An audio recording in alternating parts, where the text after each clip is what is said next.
Can you imagine living where giant snakes fall out of your roof, or a cave so big you can fit 40 Boeing 747s in it? This is the dark side of Malaysia. The history of Malaysia was said to begin during the Sultanate of Malacca in 1400 AD. In its golden age, its territory included the east coast of Malaysian and Sumatran peninsulas. Due to its strategic position, Malacca fell into the hands of the Portuguese in 1511. After the Portuguese occupation, it was colonized by the Dutch in 1641 and the British in 1824 after the Anglo-Dutch Treaty. Native Malayans have started to fight in the name of nationalism during the 1920s and 1930s. Their resistance was then halted by the Japanese who colonized the land in 1941 until the end of World War II in 1945. The British returned in 1945 and colonized the region once more. A Malaysian nationalist called Tunku Abdul Rahman, followed by the unity of three major ethnic groups in Malaysia, led to the independence of Malaya on August 31, 1957. Tunku Abdul Rahman suggested a merger between the 5 British colonies of Malaya, Singapore, Sabah, Sarawak, and Brunei. In 1963, Malaysia was formed by the 4 colonies mentioned except for Brunei. Unfortunately, due to differences in political, economic, and cultural values, Singapore decided to separate itself in 1965. After an initial struggle, Malaysia managed to flourish and became one of the biggest economies in Southeast Asia. Its GDP in 2022 was $406.31, while its GDP per capita was $11,799. Although Japan's occupation only lasted for about 4 years, the period left a significant scar on the country, especially on Malaysian women who were made to comfort Japanese soldiers.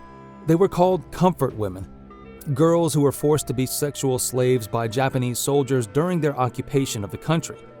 That didn't only happen in Malaysia, but also in China, Burma, the Philippines, Indonesia, East Timor, the Pacific Islands, and Thailand.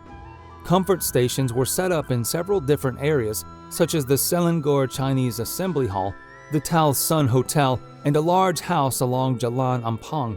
Women aged between 17 and 28 years old of all ethnic groups were sought, and they were paid merely $150 monthly.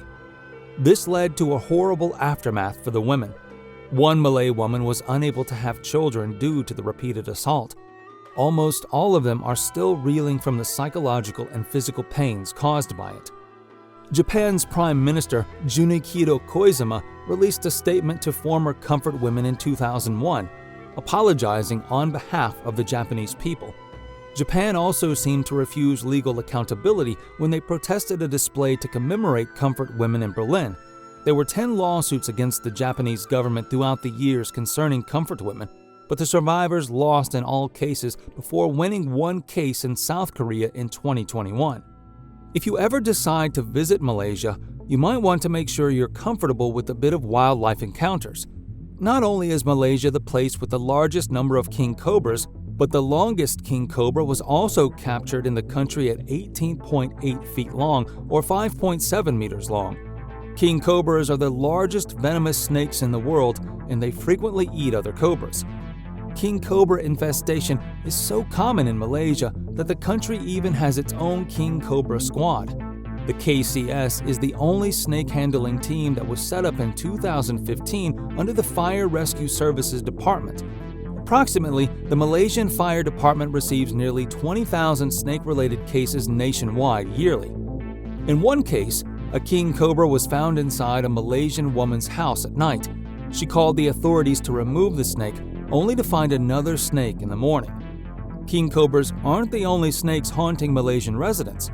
If you remember the viral video where 3 giant snakes fell through a home's roof, that unbelievable moment also happened in Malaysia. Another thing you must prepare for when you visit Malaysia is a face mask because the country suffers from bad air pollution or haze. Every dry season, smoke from fires to clear land for plantations in Indonesia covers most of the region. Malaysia, which borders Indonesian rainforests, is then forced to deal with the consequences.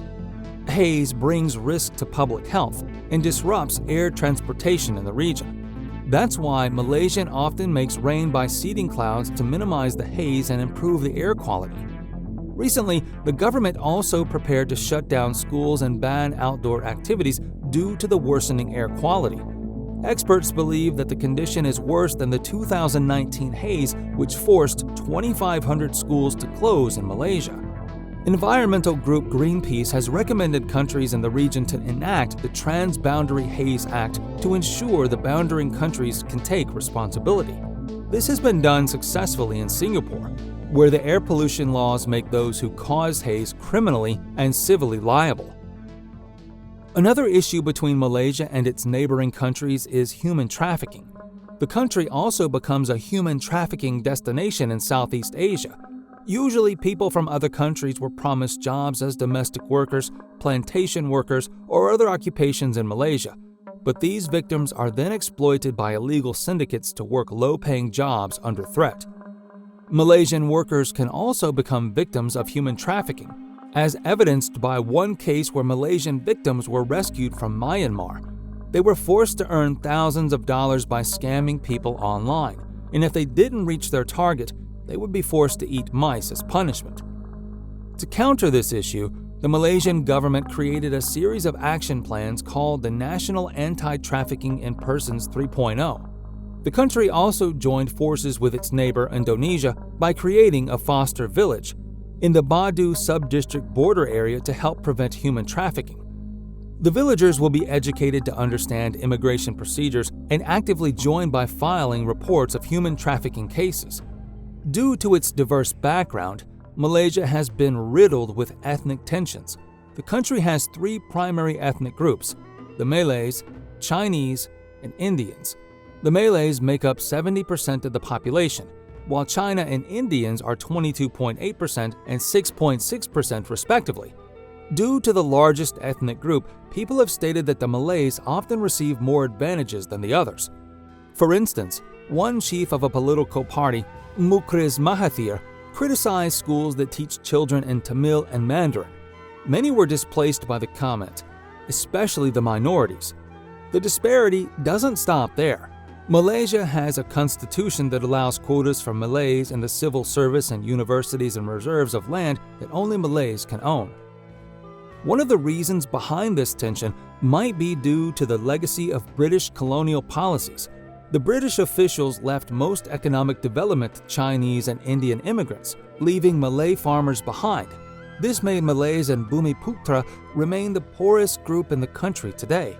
The government created the Affirmative Action Program to help the least prosperous group, a series of policies that favored Bumiputra. But it seems that most Bumiputra still haven't received much benefit from it, and the disparity persists. Every country has its dark sides, but let's also pray for the bright side of this beautiful country. It's the place of the largest cave chamber in the world. The Sarawak Cave Chamber, which is located in Gunung Mulu National Park on Borneo Island. The cave is so big that it can fit 40 Boeing 747s inside of it. It's within the Gunung Mulu National Park and is considered a UNESCO World Heritage Site. The cave is 600 meters by 415 meters and 80 meters high, making it around 12 million cubic meters in total volume. If you're not into caves, you might want to check out their legendary corpse flower, the parasitic Rafflesia arnoldi. The flower is the largest species of flower in the world, with a diameter of 1 meter and weighs around 10 kilograms. The locals call it the corpse flower due to the putrid smell it gives off when it blooms. Not only is Malaysia home to the biggest cave and largest flower, but it also has the tallest twin buildings in the world. The Petronas Tower in Kuala Lumpur had become an icon of Malaysia, standing at 452 meters with adjoining sky bridge at level 41. Looking to get rich while on holiday? Malaysia is the perfect destination for you because it has the richest uncovered treasure from a sunken ship lying on the seafloor in the Strait of Malacca. It's a wreck of the Portuguese ship called Flor de la Mar that sank in 1512 after hitting a reef during a storm. The treasures were plundered from the Malay rulers of the rich Malacca Sultanate and estimated to be worth more than $3 billion. Malaysia boasts a rich history of cultural diversity and economic progress, but the country still struggles with its hardships. From the colonization, exploitation, and ethnic tensions, the country has its own set of challenges.